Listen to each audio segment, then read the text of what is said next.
सुनाओ Rajnandini metal limited, अब देखिए 5 रुपये 34 पैसे का प्राइसिंग देखने को मिला एंड आप इस स्टॉक के बारे में पूछ रहे थे। अब यहाँ पर अगर आप देखेंगे तो ये एक पेनी स्टॉक देखने को मिल जाता है। सबसे पहली बात नोट करने वाली परिभाषा क्या है पेनी स्टॉक की, या तो पैसा बनता है या तो पैसा डूबता है। तो यानी कि आप टोटल रिस्क में रहते हैं, बट अगर आपने उसकी थोड़ी सी जानकारी रखी है तो उस रिस्क से थोड़ा सा आप अलग हट सकते हैं।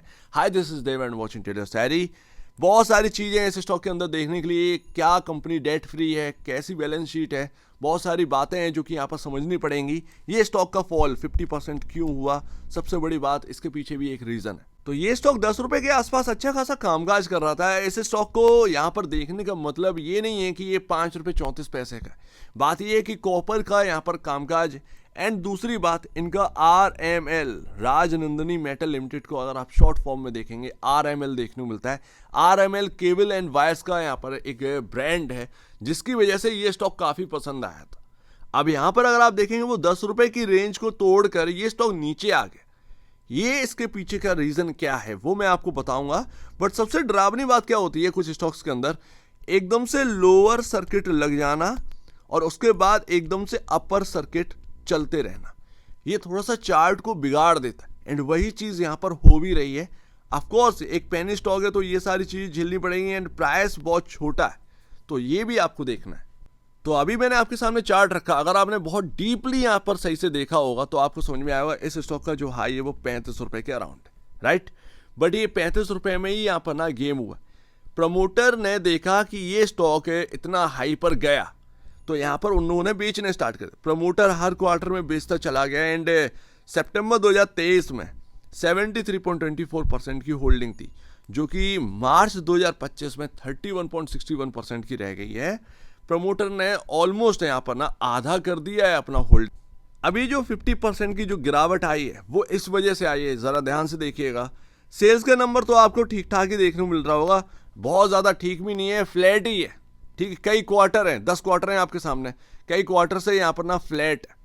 अभी अगर आप देखेंगे ऑपरेटिंग प्रॉफिट पर नज़र रखिएगा, ये मार्च 2024 का जो नंबर निकल कर आया उससे पहले आप देखिए ऑपरेटिंग प्रॉफिट कैसे थे। 5 से 8.5 करोड़ के आसपास का यहाँ पर ना ऑपरेटिंग प्रॉफिट हर क्वार्टर में निकल कर आता था। मार्च 2024 में 1 करोड़ 10 लाख का यहाँ पर, उसके बाद 1 करोड़ 81 लाख, 2 करोड़ 48 लाख। यानी कि आपका जो 4 क्वार्टर है पिछले 1 साल से आपका जो गाड़ी है वो बिल्कुल ठीक नहीं चल रही। बात इतनी सी, और सर्विस कराई नहीं जा रही है। खैर ये तो जोक वाली बात है, बट ये 1 साल से आपका ऑपरेटिंग प्रॉफिट पूरी तरीके से बिगड़ा हुआ है एंड दैट्स वाई ये स्टॉक है 50% की गिरावट झेल रहा है 10 रुपए से। एंड जब तक आपका अर्निंग पर शेयर में ग्रोथ नहीं होगी तब तक आपका स्टॉक बढ़ेगा नहीं। 4 क्वार्टर ना बोले ना, यहाँ पर नेट प्रॉफिट क्या है, नेट प्रॉफिट वो ऑपरेटिंग प्रॉफिट था, टैक्स वैक्स नहीं कटा था उसमें। नेट प्रॉफिट आप देखेंगे तो लॉस मेकिंग कंपनी हो चुकी है 4 क्वार्टर से। 1 साल से इसका गाड़ी बिल्कुल खराब हो चुका है, सिर्फ यहाँ पर नाम पर चल रहा है। तो यहाँ पर ना काफ़ी दिक्कतें जो है वो देखने को मिल रही हैं एंड दैट्स वाई उसकी वजह से ये स्टॉक फॉल किया है।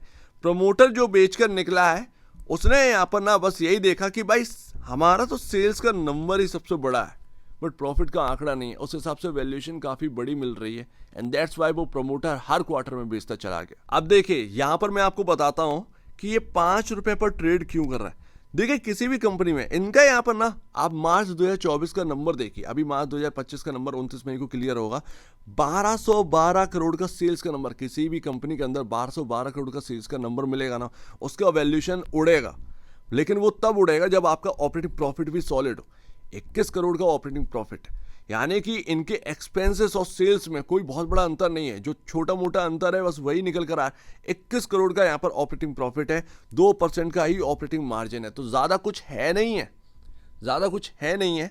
एंड जितना भी है उस हिसाब से आपको वैल्यू मिल रहा है एंड दैट्स वाई ये 5 रुपये पर ट्रेड कर रहा है। एक पेनी स्टॉक है, इसका मार्केट कैप 200 करोड़ से भी नीचे का। अब एक बहुत बड़ा रेड फ्लैग मैं आपको बताता हूँ क्या है यहाँ पर। बोरोइंग्स देखिए, डेट सितंबर 2024 के हिसाब से 86 करोड़ का डेट, हालांकि मार्च 2024 में यहाँ पर 100 करोड़ का डेट था जो कि घटकर 86 करोड़ का रह गया। रिजर्व में इनके पास सिर्फ 27 करोड़ रुपए है, सिर्फ 27 करोड़ रुपए रिजर्व में, लेकिन डेट उसके अगेंस्ट 86 करोड़ का है। कंपनी का मार्केट कैप 150 करोड़ के आसपास का, यानी कि फुल रिस्क में अभी यहाँ पर जो है कंपनी का कामकाज चल रहा है। ये बात अपने को समझ में आ रही। 86 करोड़ का डेट, 150 करोड़ का मार्केट कैप, कंपनी की वैल्यूएशन, 27 करोड़ का ही रिजर्व है। टोटल एक रेड फ्लैग हमें देखने को मिल रहा है। क्या कंपनी इससे बाहर निकल पाएगी?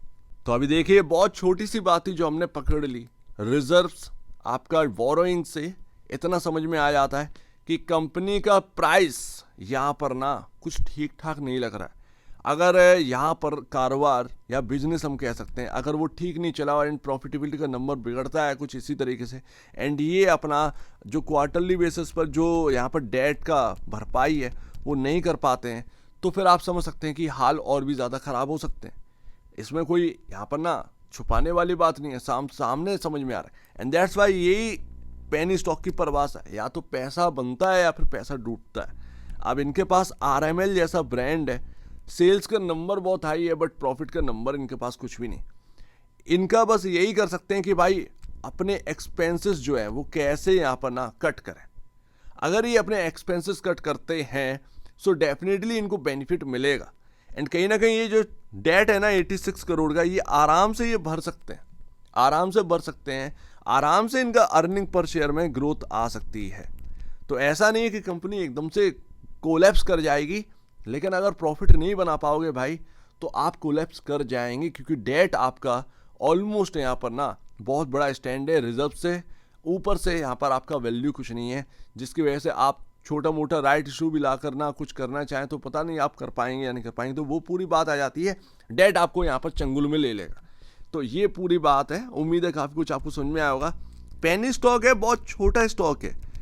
पेनी स्टॉक में उतना ही निवेश करिए जितना कि आप रिस्क ले सकते हैं। मना कुछ नहीं होता है, चाहे किसी भी कंट्री में चले जाएं, आप US चले जाएं, आप जापान चले जाएं, भाई हर जगह आपको पेनी स्टॉक मिल जाते हैं। US में तो भरे पड़े हैं, लोगों ने पैसा बनाया, पैसा डुबाया, तो वो स्टोरी हमेशा बनती रहेगी, गलत कुछ भी नहीं होता। लेकिन रिस्क आपका क्या बोलता है ये देखकर, जो रिस्क को इग्नोर करके काम करते हैं उनको यहाँ पर बहुत कुछ झेलना पड़ता है, लेकिन जो रिस्क को देखकर यहाँ पर काम करते हैं उनको इतना नहीं झेलना पड़ता है। झेलना पड़ता है लेकिन उतना नहीं झेलना पड़ता। तो ये आपके ऊपर है कि इस पेनी स्टॉक में आपको निवेश करना है या नहीं करना है। मैं सिर्फ अपना यहाँ पर ना व्यू दिया हूँ, बाकी आपके ऊपर है। मैं यहाँ पर कोई भी एडवाइस नहीं कर सकता कि यहाँ पर आपको बाय करना चाहिए या सेल करना चाहिए, बट हाँ जो भी दिक्कतें थी वो मैंने आपके सामने रख दी। सो उम्मीद है काफ़ी कुछ आपको समझ में आया होगा। एक बार निवेश से पहले या बेचने से पहले अपने ब्रोकर एडवाइस से जरूर सलाह लीजिएगा, खुद की स्टडी करेगा, उससे बेहतर कुछ भी नहीं है, खुद की स्टडी मस्ट है। तो आप दीजिए वीडियो देखेंगे, बहुत धन्यवाद दोस्तों।